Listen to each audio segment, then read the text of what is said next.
البتہ آپ صلی اللہ علیہ وسلم نے جو فرمایا کہ اس رات میں اللہ تعالیٰ سب کی مغفرت فرماتے ہیں، اور اتنی کثرت سے جتنا قبیلے بنو کلب کے بکریوں کے بال ہیں، لیکن 6 آدمی ایسے ہیں جن کی مغفرت نہیں ہوتی۔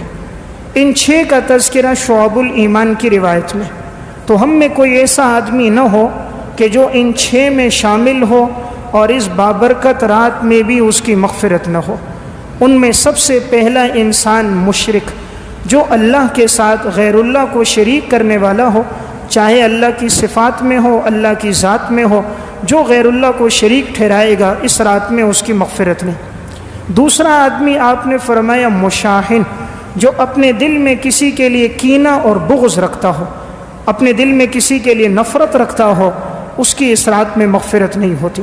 اس لیے ہر ایک اس بات کی کوشش رکھے کہ اپنے دل میں کسی مسلمان کے لیے نفرت نہیں ہونی چاہیے۔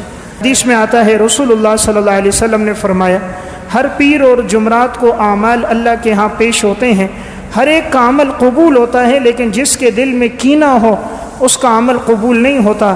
کہا جاتا ہے صبر کرو یہاں تک کہ یہ صلح کر دیں اور آپس کی ناچاکی ختم کر دیں تو اعمال قبول ہو جاتے ہیں، اور اگر ختم نہ کریں تو ان کے اعمال اللہ کے ہاں قبول نہیں ہوتے۔ تو گویا دوسرا انسان وہ ہے جو اپنے دل میں کسی کے لیے کینہ رکھے۔ تیسرا آدمی جس کی اس رات میں مغفرت نہیں، آپ نے فرمایا وہ شخص قاطع الطریق ہے، یعنی ڈاکہ ڈالنے والا۔ ایک ہے چور اور ایک ہے ڈاکو۔ آپ نے جو لفظ فرمائے وہ ڈاکو کے بارے میں فرمائے۔ چور اسے کہتے ہیں جو دوسرے کا مال چوری کرتا ہے اس کی غفلت میں، ڈاکو اسے کہتے ہیں جو دوسرے کا مال لیتا ہے اسلحے کے زور پر، یعنی بیداری کی حالت میں اسلحے کے زور پر، طاقت کے زور پر دوسرے سے مال لے تو وہ ڈاکو ہے۔ اس کی سزا قرآن کریم میں بڑی سخت آئی ہے کہ ایسے آدمی کا ایک ہاتھ اور ایک پاؤں کاٹ دیا جائے، سمت مخالف سے، یعنی دایاں ہاتھ ہے تو بایاں پاؤں کاٹا جائے گا۔ اور چور وہ ہوتا ہے جس کے متعلق قرآن کریم میں حکم ہے کہ اس کا ایک ہاتھ کاٹا جائے۔ تو قاطع الطریق کی اس رات میں مغفرت نہیں۔ اور ایک آپ صلی اللہ علیہ وسلم نے فرمایا مدمن الخمر، جو ہمیشہ شراب پینے والا ہے، اس شرابی کی مغفرت نہیں ہوتی۔ تو شراب پینا اتنا بڑا گناہ ہے کہ نبی اکرم صلی اللہ علیہ وسلم نے فرمایا لا یشرب الشارب حین یشرب وهو مؤمن، شراب پینے والا جب شراب پیتا ہے تو وہ مسلمان نہیں رہتا۔ 2 گناہ ایسے ہیں کہ جس وقت انسان ان گناہوں کا ارتکاب کر رہا ہوتا ہے تو اس کا ایمان باقی نہیں رہتا۔ نمبر 1 زنا، نمبر 2 شراب۔ آپ صلی اللہ علیہ وسلم نے فرمایا لا یزنی الزانی حین یزنی وهو مؤمن ولا یشرب الشارب حین یشرب وهو مؤمن، زنا کرنے والا جب زنا کرتا ہے تو مسلمان نہیں رہتا، شراب پینے والا جب شراب پیتا ہے تو وہ مسلمان نہیں رہتا۔ اس لیے ایک روایت میں آتا ہے جب کوئی انسان معاذ اللہ زنا کر رہا ہوتا ہے تو ایمان اس کے دل سے نکل جاتا ہے اور سائبان کی طرح اس کے اوپر ہوتا ہے، یعنی جب تک وہ اس فعل میں ہوتا ہے ایمان لوٹ کر نہیں آتا۔ اس سے اندازہ کیا جا سکتا ہے کہ کتنا بڑا گناہ ہے کہ اس کے ساتھ ایمان دل میں جمع نہیں ہوتا۔ تو بہرحال جو شرابی آدمی ہے اس رات میں اس کی مغفرت نہیں۔ اور حدیث میں بڑے سخت الفاظ میں وعید ہے۔ رسول اللہ صلی اللہ علیہ وسلم نے فرمایا جس نے شراب کا ایک قطرہ پیا 40 دن اللہ اس کی عبادت قبول نہیں کرے گا۔ نبی اکرم صلی اللہ علیہ وسلم نے فرمایا جس نے دنیا میں شراب پی ہوگی اللہ قیامت کے دن اس کو جہنمیوں کے جسم سے نکلنے والی جو خون اور پیپ ہوگی اللہ اسے وہ پلائے گا۔ تو اس لیے احادیث میں بڑے سخت الفاظ میں وعید ہے شرابی کے لیے، اور اس رات میں اس کی مغفرت نہیں۔ ایک گناہ گار اور جس کی مغفرت نہیں تو آپ صلی اللہ علیہ وسلم نے فرمایا وہ شخص ہے قطع تعلقی کرنے والا، جو کسی مسلمان سے قطع تعلقی کرے، بات چیت کو چھوڑ دے، رشتہ ناتا ختم کر دے، فرمایا ایسے آدمی کی مغفرت نہیں۔ قطع تعلقی اتنا بڑا گناہ ہے کہ نبی اکرم صلی اللہ علیہ وسلم نے ارشاد فرمایا لا يدخل الجنت قاطع، قطع تعلقی کرنے والا جنت میں داخل نہیں ہوگا۔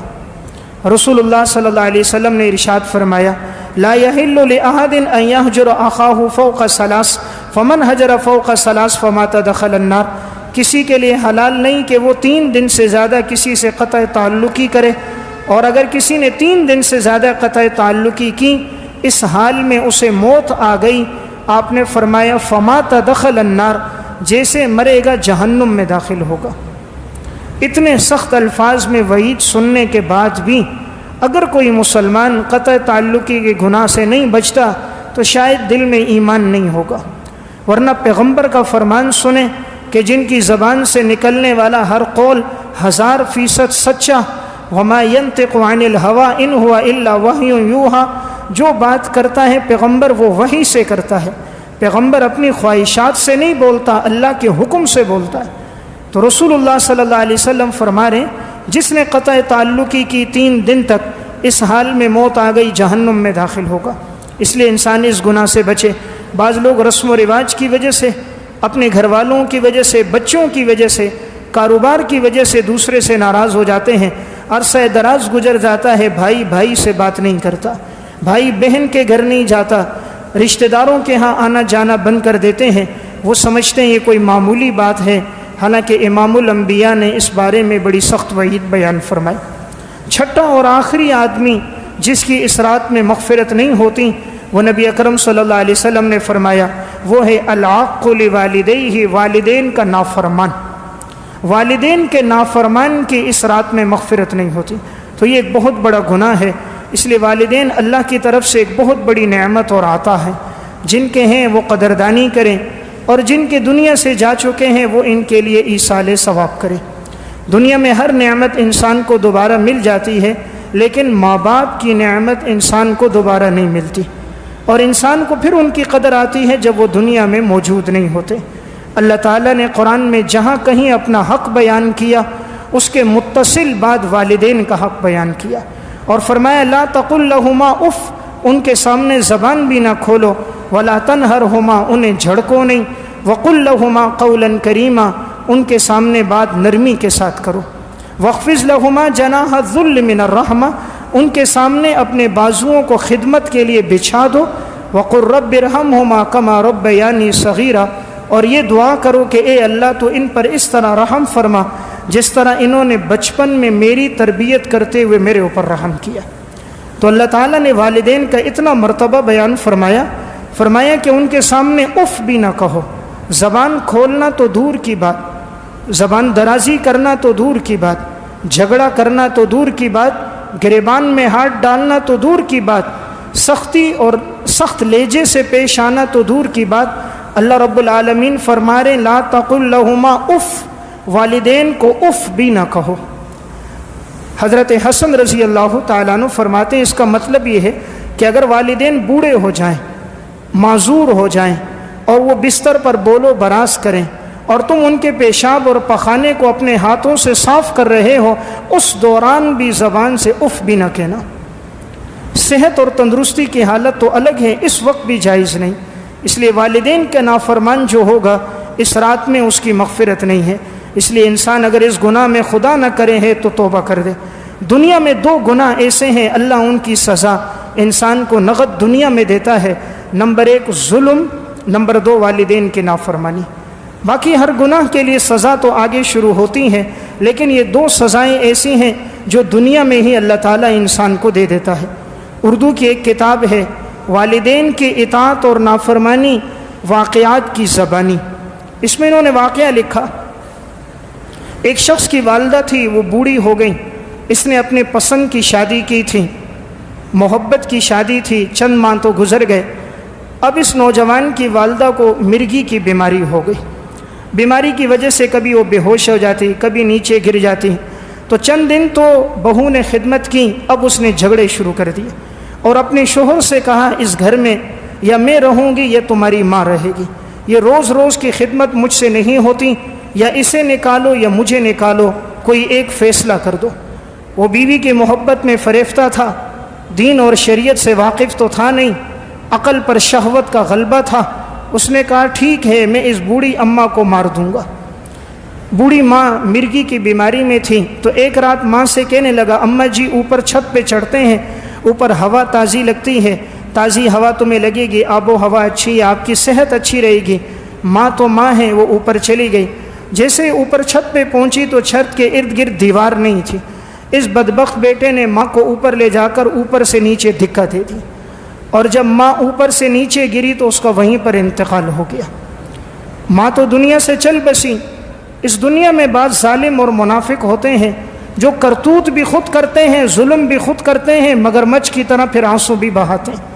اس نے بھی یہی کیا، نیچے اترا، رونے لگ گیا، میری ماں چھت سے نیچے گر گئی، میری ماں مر گئی۔ پورے علاقے کے اندر سب کے سامنے آنسو بہاتا کہ میری ماں کا انتقال ہو گیا۔ چند لوگ آئے، اس کے بعد تعزیت کی، جنازہ ہوا، اب اس کی بیوی خوش ہو گئی۔ انسان بڑا نادان ہے، وہ یہ سمجھتا ہے میں کوئی ظلم کر دوں، کوئی گناہ کر دوں، مجھ سے پوچھنے والا کوئی نہیں۔ کبھی کرسی کے نشے میں، کبھی اقتدار کے نشے میں، کبھی دولت کے نشے میں وہ فرعون بن جاتا ہے۔ وہ نہیں سمجھتا تیری کرسی کے اوپر، بادشاہت کے اوپر آسمان اور زمین کا بھی بادشاہ ہے۔ تیرے پاس عارضی اقتدار ہے، کائنات کا ایک اقتدار تیرے رب کے پاس بھی ہے جس پر کبھی زوال آنے والا نہیں ہے۔ پھر چند ماہ گزرے، جس بیوی کی خاطر یہ کیا تھا، چند مہینوں کے بعد اس کو وہی مرگی کی بیماری اسی کو لگ گئی۔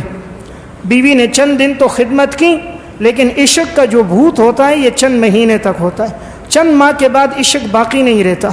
جس کام کی بنیاد اللہ کی نافرمانی پر ہو اس میں سکون نہیں ہوتا۔ اب وہی بیوی جس کی خاطر ماں کو مارا تھا، بیوی نے خلا لیا اور بیوی چلی گئی۔ جو بچے تھے انہوں نے بھی ساتھ چھوڑ دیا۔